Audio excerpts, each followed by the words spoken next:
Hello दोस्तों, आइए आपके सामने एक अलग टाइप का क्वेश्चन लेके आया हूं। और सभी क्वेश्चनों में ट्रिक एक लगेगी, यानी ट्रिक एक होगी और क्वेश्चन अनेक होंगे। तो एक ही ट्रिक के माध्यम से जो क्वेश्चन बने हुए हैं प्रतिशत के और लाभ हानि बट्टे के जुड़े हुए सवाल हैं। तो आइए इनको मैं समझाता हूं। और इससे जुड़े हुए मैंने हर टाइप का सवाल लिया है, मतलब कितना भी डीपली पूछेगा आप इस टाइप से जरूर सभी सवाल को कर लेंगे। और बहुत आसान शानदार तरीके से बिल्कुल आसान ट्रिक से आप समझेंगे और बस बिल्कुल 5 से 10 सेकंड में आपके सवाल का जवाब आ जाएगा। आइए क्वेश्चन की तरफ बढ़ते हैं। पहला क्वेश्चन है आपका, यदि मिटाने वाली रबड़ों के भाव में 25% की कमी हो जाए तो कोई व्यक्ति 1 रुपए में 2 रबड़ अधिक खरीद सकता है। तो कह रहा है कि 1 रुपए में प्राप्त रबड़ों की संख्या, यानी कि 1 रुपए में प्राप्त रबड़ों की संख्या पूछा गया है। तब यहां ध्यान देंगे दोस्तों कि यहां पर 25% कमी होने की वजह से उसे 2 रबड़ अधिक मिल रहे हैं। यानी कहने का मतलब उसके रेट में 25% की कमी हो रही है, जिसकी वजह से 2 रबड़ अधिक मिल रहे हैं। इसका मतलब 25% की वैल्यू कितना है, 2 रबड़ है। तो 100% की अगर हम बात करेंगे तो इसका ये 4 गुना है, तो इसका भी 4 गुना कर देंगे। यानी कि 25% की वैल्यू 2 है तो 100% की वैल्यू इसका ये 4 गुना है, तो इसका भी 4 गुना कर देंगे तो कितना आ जाएगा 8। अब यहां आपको 2 बातें ध्यान रखनी है। यहां पर जो आता है वो नया आता है। नया मतलब अब सस्ता होने के बाद कितना खरीदा जा रहा है, यानी कि अब जो नया है सस्ता होने के बाद 1 रुपए में कितने रबड़ खरीदे जा रहे हैं, 8 खरीदे जा रहे हैं। और आपको मालूम है कि अब जो रबड़ खरीदे जा रहे हैं वो पहले से 2 अधिक है। इसका मतलब पहले कितना खरीदे जाते थे, तो पहले यानी 6 रबड़ ही खरीदे जाते थे। यानी कि क्योंकि अब 2 रबड़ ज्यादा खरीदे जाते हैं, तो इसमें कह रहा है 1 रुपए में प्राप्त रबड़ों की संख्या कितनी है। तो यहां देखिए 1 रुपए में कितने रबड़, अगर पुराना पूछा है तो आप बताएंगे कितना पहले खरीदते थे 6, और जबकि अब कितना खरीद रहे हैं 8। और आपसे यहां देखिए 25% कमी हो जाने से 2 रबड़ अधिक खरीद सकता है। यानी कि 1 रुपए में पहले कितना रबड़ खरीदता था, 6 रबड़ खरीदता था। यानी ऑप्शन आपका क्या हो जाएगा, बी। अगर नया पूछे कि अब कितना खरीद रहा है तो आप कितना बता देंगे, 8 बता देंगे। आइए और आगे बढ़ते हैं। गेहूं के भाव में 10% की कमी होने की वजह से एक व्यक्ति 50 ग्राम गेहूं अधिक खरीद सकता है। यानी रेट में 10% की कमी हो रही है इस वजह से, यानी कि कितना ग्राम, यानी कि 50 ग्राम गेहूं ज्यादा खरीदा जा सकता है। तो इसका मतलब 10% की वैल्यू 50 ग्राम है तो 100% की वैल्यू कितना हो जाएगी, 500 ग्राम हो जाएगी। यानी कि आपको बस सीधा सीधा इसका 10 गुना है तो 10 गुना कर देना है। यानी कि अब जो खरीद रहा है यानी कि 500 ग्राम खरीद रहा है। और यहां पर देखिए कह रहा है 1 रुपए में कितना गेहूं खरीदा जा सकता है। तो यहां पर कमी यहां लिखिए, देखिए तदनुसार उस कमी होने से पहले, तो कह रहा कमी होने से पहले कितना खरीदा जा सकता है। तो यानी कि अब कितना खरीद रहा है 500 ग्राम, और अब क्या है 50 ग्राम ज्यादा खरीद रहा है। इसका मतलब पहले 50 ग्राम कम खरीदता रहा होगा, यानी पहले कितना खरीदता रहा होगा 450 ग्राम। तो यहां लिखा है कमी होने से पहले कितना खरीदता था 450 ग्राम, जबकि अब कितना खरीद रहा है 500 ग्राम। तो आपसे पूछा है कमी होने से पहले। अब दोस्तों देखने के लिए हल है, लेकिन आप डायरेक्ट सोच के इसको बता सकते हो और सभी सवाल कहीं ना कहीं पूछे गए हैं। आइए अगले सवाल की तरफ बढ़ते हैं। प्रति किलोग्राम गेहूं की कीमत में 25% कमी होने से, 25% गेहूं की कीमत में कमी होने से जान 600 रुपए में 5 किलोग्राम गेहूं अधिक खरीद सकता है। यानी 25% कम होने की वजह से 5 किलोग्राम गेहूं ज्यादा खरीद सकता है। यानी 5 5 किलोग्राम गेहूं किस वजह से ज्यादा खरीद सकता है? 25% कमी होने की वजह से। तो 25% की वैल्यू 5 किलोग्राम है तो 100% की वैल्यू कितना हो जाएगी? इसका ये 4 गुना है तो इसका भी 4 गुना कर दें, कितना हो जाएगा? 20 केजी। यानी कि अब यहां देखिए ये आपका नया आता है, यानी क्या है? 20 केजी, यानी और अब 5 केजी ज्यादा खरीद रहा है। इसका मतलब पहले कितना खरीदता था?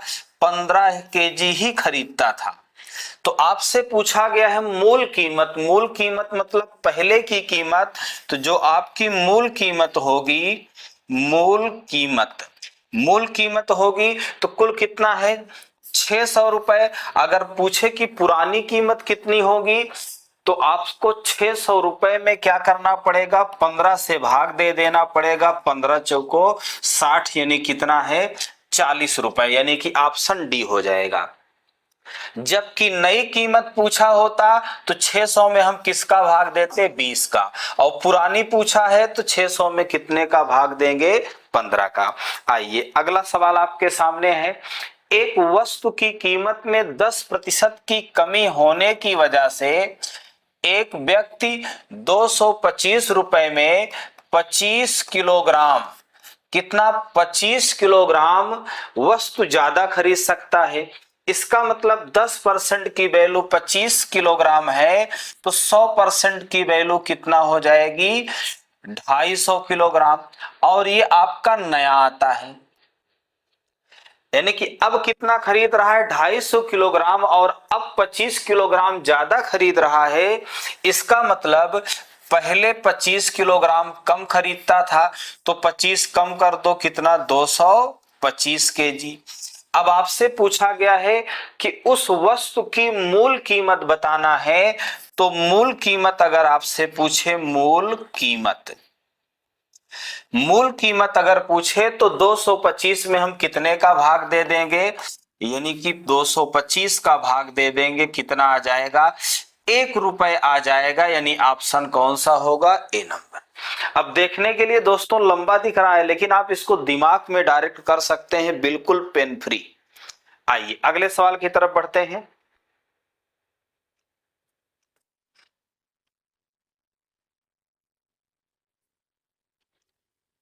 अगला सवाल है, कुछ पुस्तकों के मूल्य में 40% वृद्धि होने पर, अब यहां पर 40% वृद्धि हो रही है। 40% वृद्धि होने से मुझे 84 रुपए में 8 पुस्तकें कम मिलती हैं, यानी 8 पुस्तकें कम मिलती हैं। और 8 पुस्तकें किस वजह से कम मिलती हैं? 40% रेट में वृद्धि होने से। तो 8% यानी 40% की वैल्यू कितना है? 8 है। तो 100% की वैल्यू कितना होगी? अब डिवाइड कर लेते, 8 का नम 8, 8 पन 40, यानी 5% की वैल्यू 1 है तो इसका ये 20 गुना है। यानी कि तो इसका भी आप क्या कर देंगे? 20 गुना कर देंगे तो यहाँ 20 वस्तु आ जाएगी, यानी पुस्तक आ जाएगी। और ये आता क्या है? आपका नया। यानी अब कितनी पुस्तक खरीद रहा है? 20 पुस्तक खरीद रहा है। और अब क्या है कि 8 पुस्तक कम खरीद रहा है। इसका मतलब पहले वो क्या करता था? 8 पुस्तक ज्यादा खरीदता था, यानी 28 पुस्तक। तो कह रहा है कि प्रत्येक पुस्तक का आरंभिक मूल्य, यानी कि आरंभिक मूल्य पूछा है, यानी कि मूल कीमत उसका पूछा है। क्या है? आरंभिक मूल्य। तो यानी कि पुरानी कीमत ही पूछा है। तो 84 में हम कितने से भाग दे देंगे? 28 से।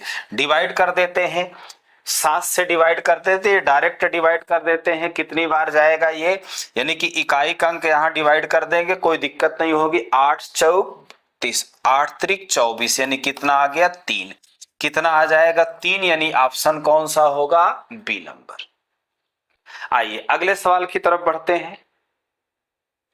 चावल की कीमत एक निश्चित किस्म की दर 25% यानी 20% बढ़ जाती है।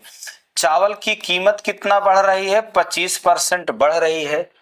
तो कह रहा है कि एक आदमी को चावल 630 रुपए में 3 किलोग्राम कम मिलता है। तो कितना कम मिलता है? 3 किलोग्राम कम मिलता है। 20% रेट बढ़ने की वजह से। तो 20% की वैल्यू 3 kg, तो 100% की वैल्यू कितना हो जाएगी, इसका ये 5 गुना है तो इसका भी 5 गुना कर देंगे, 15 kg। यानी ये नया आता है, यानी अब कितना खरीद रहा है, 15 kg, और अब जो है कि 3 kg कम खरीद रहा है। इसका मतलब पहले वो क्या करता था, 3 kg ज्यादा खरीदता था पहले। तो आपसे देखिए क्या पूछा गया है, अगर चावल की उस किस्म की पुरानी कीमत ज्ञात करना है, मतलब वही पहले की कीमत ही ज्ञात करना है, पुरानी कीमत। तो 630 में हम कितने से भाग दे देंगे, 18 से। 9 7 63 और 9 दूना 18, इससे डिवाइड करेंगे कितना आ जाएगा, 35 रुपए केजी, यानी कि ऑप्शन कौन सा होगा, बी नंबर। आइए अगला सवाल आपके सामने है,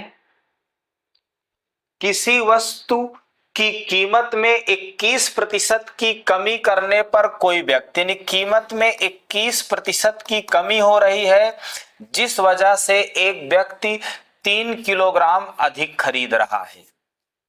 कीमत कम हो रही है और 3 केजी अधिक खरीद रहा है। तो यहां पर देखिए 21% की वैल्यू 3 केजी है, तो 100% की वैल्यू कितना होगी, तो 3 में हम 21 से भाग देंगे, क्योंकि अब दोस्तों गुना नहीं सेट हो रहा है, और कितना हो जाएगा, 100, यानी कि डिवाइड करेंगे तो कितना आ जाएगा, या हम डायरेक्ट इसको कर देते, यानी कि 100 बटा कितना, 7।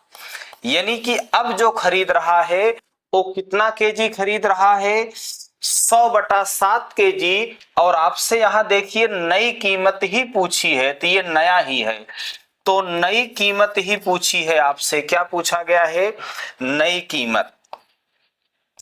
तो नई कीमत यहां देखिए प्रति किलोग्राम कम की गई कीमत, यानी नई कीमत पूछा गया है।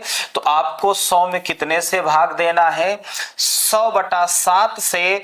तो 7 कहां चला जाएगा, ऊपर, यानी कि आपका जो आंसर आ जाएगा कौन सा होगा, ऑप्शन नंबर